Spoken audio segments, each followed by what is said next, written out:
What is going on, people of the extranet? Tyler here with Random Automotive, here with Cody. Say what's up, Cody. Howdy. And you may remember this car. This is the 84 Firebird of the 350 plus 5 series. You can see it's got some snow on it, and we're going to give it a cold start and a test drive. That's right.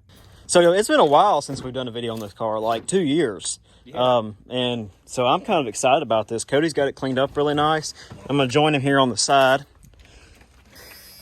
80s buzzer. I love it. So I have 20 foot of fuel hose, and it's a mechanical fuel pump. Oh! So I have to crank it a little bit and get it. So it's going to take a little bit of a while to get that primed up.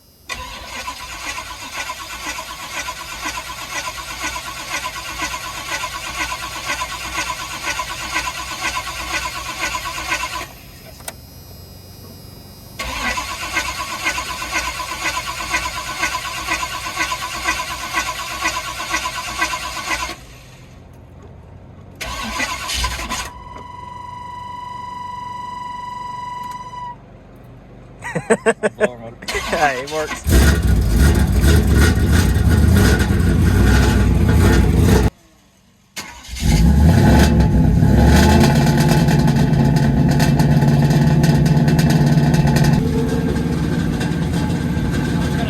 Ease off the gas and see if she'll stay on by herself, you know.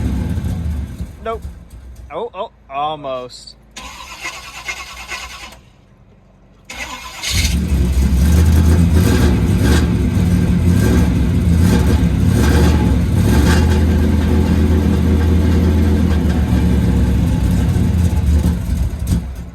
She's not happy. Oh, wait a minute. She don't like the cold at all, man. She's idling though. Oh, yeah, that's her. Now she's ready to go. Only took 20 minutes. Yeah, we don't have auto defroster on this bad boy like some people would. Well, and you've got this massive back window too.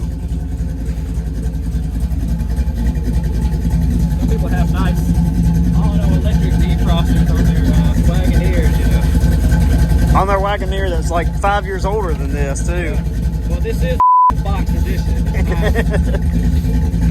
Let it warm up a little bit. So while it's warming up, I have to say it's probably, well, that one time we did that video a couple years ago, but before that, I think it's probably been 5 or 6 years since I've been in this car.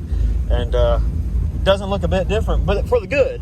It hasn't deteriorated. It looks good on the inside. I mean, and there's a blower motor. Don't worry about that. That's very General Motors of this car to do that.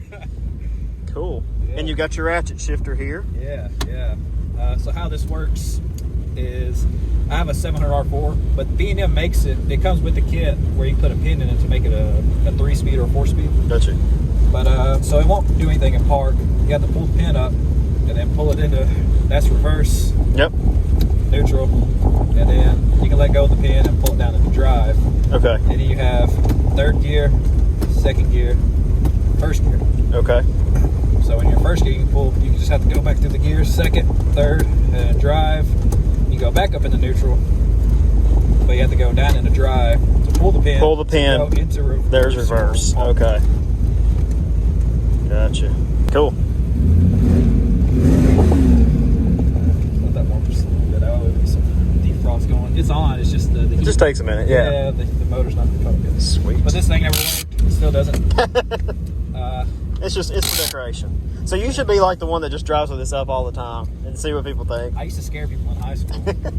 This one guy I worked with, he told me to give him a ride. He didn't ask. I was like, all right, I'll give you a ride. You know, get in the car. And we were going down West Commerce. And I said, hey man, you want to see something cool? What? I said, like, I could watch his just butthole sputter, you know. You can see the fear in his eyes right there. I would too, though. If you never would have told me that, man, you should have told me that. He didn't ask me for a ride again. I got Tell you. me to give him a ride. Right, I got you. Yeah, and that was the last time, right? That was the very last time. So how long have you owned this car? I know we've never really gave a backstory. It's been on the channel, but 2012, 2013, I bought it from my dad when I was in high school for $400. I had the 6-cylinder and I needed a transmission. Yeah. So we put another transmission in it for the 6-cylinder, and then we thought the crank split in two, but it turned out the flywheel busted in like 8 different pieces. So when I would turn the harmonic balancer pulley, yeah, the flywheel wouldn't turn, and I thought, oh well, there must be something in the middle. Right. So a $50 flywheel could have saved me a bunch of time and headache. But Yeah. instead, we were like, hey, we need to take this out. And my dad was like, well, why you got it out? Why don't you put a V8 in it? Yeah. And good thing about General Motors is everything's already stamped out and it has the bolt holes for a V8. Right. So we had to move the motor mounts up, had to drop the A-arms, had to do a few little things. But besides that, everything just bolted right up. It's not bad. You can't beat that. So you got 350 in here. Is it crate motor? No, it came out like a truck. It's a okay. main, but it's a okay, gotcha. 30 over. And then 7R4 transmission. Yeah, 700R4. And sweet, man. Now, what I always thought interesting about these cars, I love these cars. Such a big car for a two-seater. And it's got the big back window, and you've got the tiniest side view mirrors that you can possibly have. Oh, yeah. But I mean, that was, it's the 80s. Who cares about safety back in those days? Yeah, all really cares about is that who's smoking. Right. You got massive ashtrays, and you had your stock radio here, and then the aftermarket gauges. So those are obviously. So this car did not come with the temp gauge. Is that right? It did. It was just a light that said, "Hey." So it was a dummy gauge, right? Yeah, this is just a 6-cylinder car, about the cheapest one you can get. Well, and I don't blame you for that though, because you don't have an old PSI gauge that was factory. You have a oil getting low gauge, a light. See, and we usually when your oil gets low, that means you're at 0 PSI. I mean, like you're literally out of oil and you're just running dry there. Yeah, and then the light could have burned up. Never know. Right. So I was like, I agree. Even though I'm not a big fanatic of aftermarket gauges, I have them in that over there too, because I want to know what my engine's doing, and I don't really care about what people have to say about that. You need to do this or you need to find factory gauges. I think that's the smartest thing, and especially in a performance vehicle like this. Well, I mean, like a death trap. Well. But I mean, you still want to know what the engine's doing in your death trap, sure. Because you want to know how much PSI you're making before you die. That's all that matters. That's it. It's like, wow, those cam bears are really going out right before you wrap around a tree. Right, exactly. That's good information. Right.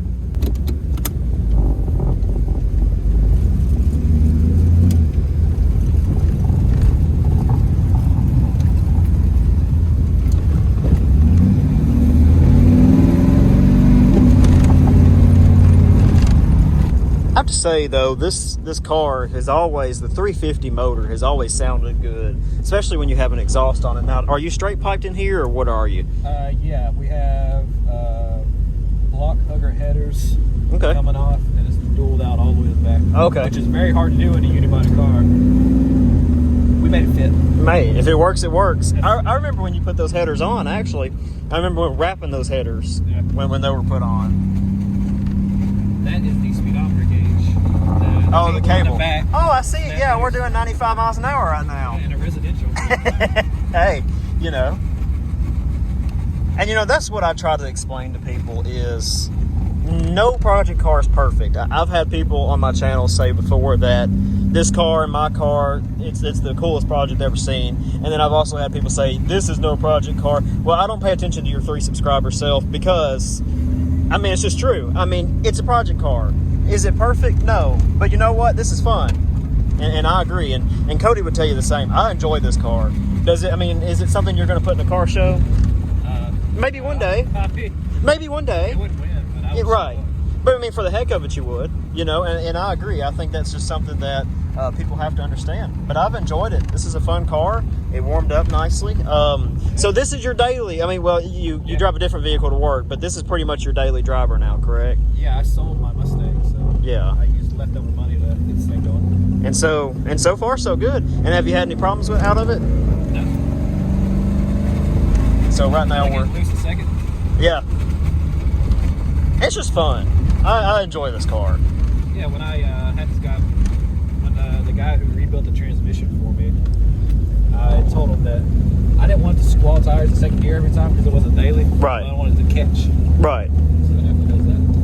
I haven't really gotten onto it yet. I don't want to get onto it too much till I would be scared to get on this thing, honestly. I just want to tweak the carburetor a little bit better. Right. And I'm not talking about scared of an engine standpoint. I'm just talking about this thing would be fast. It just would. Yeah. I would be scared of it because you don't have traction control. No. You've got seatbelts that are held on by a 3mm bolt. That kind of thing. So, it's kind of that kind of thing. But, some people are more braver than I am. And that's all that matters. Not braver, probably just more stupid. Well, a little bit of all the above. And you get no fancy backup camera in this thing either. No, you get these two little crackerjack blocks. But I like this car, man. I've always been a fan of this car since you've owned it, even when it wasn't running, you know. And now that it's running good, I'm a big fan of it. Thanks, sir. Cool. All right, let's see how bad this thing diesel's fitted. Oh, not much. See, we're on the same boat, man, because mine dieseled when I pulled up. So I want to give a special shout out to Cody for letting me come out and video this car. This 84 Firebird's always been a favorite of mine, and hopefully we'll have more videos on it here soon. Cody's got a lot of plans for it. So for now, if you enjoyed this video, give it a thumbs up. Subscribe to the channel if you haven't already. It just helps a lot. And we'll catch you in the next one.